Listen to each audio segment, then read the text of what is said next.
है मुश्किल जीना यहाँ, जरा हट के जरा बच के। ये है मोदी सरकार मेरी जान। 60-70 साल में भारत में इस समय जो राजनीति देखने को मिल रही है, ऐसा लग रहा है ये 2014 में वॉशिंग पाउडर निरमा से धुलकर भाजपा और प्रधानमंत्री बापू मोदी लेकर आए हैं और इसे जोर और जोश के साथ अपनाया है।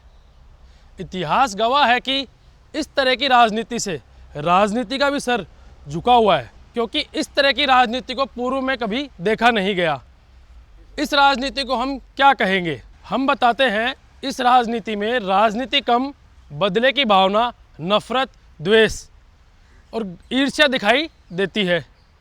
हमारे कहने का सीधा मतलब यह है कि सोए हुए इंसान को तो जगाया जा सकता है, लेकिन जो सोने का नाटक कर रहा है उसे नहीं जगाया जा सकता। यह राजनीति भी एक नाटक है जो पिछले 9 सालों से लगातार चल रही है, क्योंकि जब देश को अनुभवहीन लोग जब सत्ता चलाते हैं तो ऐसी ही घटिया और छिछोरी राजनीति देखने को मिलती है, जो दर्पण की तरह एकदम साफ दिखाई देती है। एक कहावत है कि बाबा तो सबको कह देते हैं, लेकिन बाबा को कौन कहे, जो कहे वो मरे। इसका ताज़ा उदाहरण है संसद से निलंबन, जेल में डाल दो, झूठे इल्ज़ाम लगा दो, अंदर कर दो और कान पे जूती रखो और आगे बढ़ जाओ। यह है भाजपा।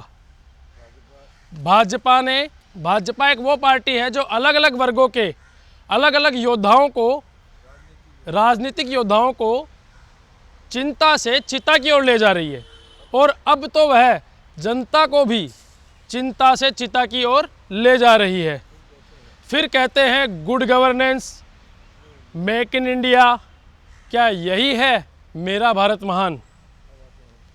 अब आते हैं देश के प्रधानमंत्री को बदनाम करना, भारत देश को बदनाम करने वाली बातें जो चारों ओर सुनाई दे रही है, इसमें कितनी सच्चाई है यह तो हम कह नहीं सकते, लेकिन ओबीसी का अलाप गाकर जो मोदी जी और भाजपा निशाना ठोक रही है, यह बस सिर्फ एक नाटक है, क्योंकि ओबीसी का वोट चाहिए।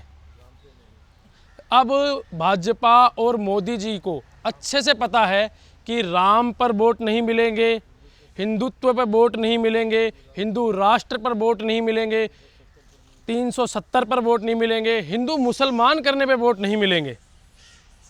इसलिए मोदी जी ने अच्छी तरह से सोच समझकर अब ओबीसी का मुद्दा पकड़ा है। हमारे कहने का सीधा मतलब यह है कि 2014 से लेकर आज तक भाजपा और मोदी जी को कभी भी ओबीसी की ना तो याद आई और ना ही कभी ओबीसी की उन्होंने खैर खबर ली। लेकिन अब क्यों? क्योंकि अब उन्हें वोट चाहिए, इसलिए भाजपा किसी भी हद तक जा सकती है और जा भी रही है।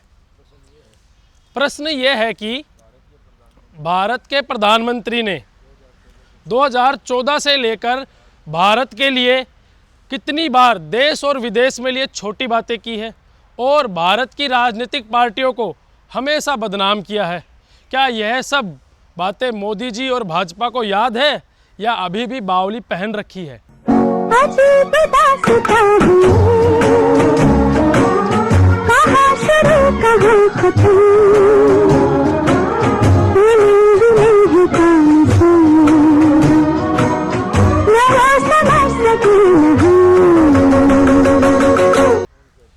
कौन कहता है हिटलर मर गया है? भारत में हिटलर मौजूद है, जी भर कर देख लो। मैं अनुराग, कैमरामैन प्रशांत के साथ, यंग इंडिया न्यूज़, दिल्ली।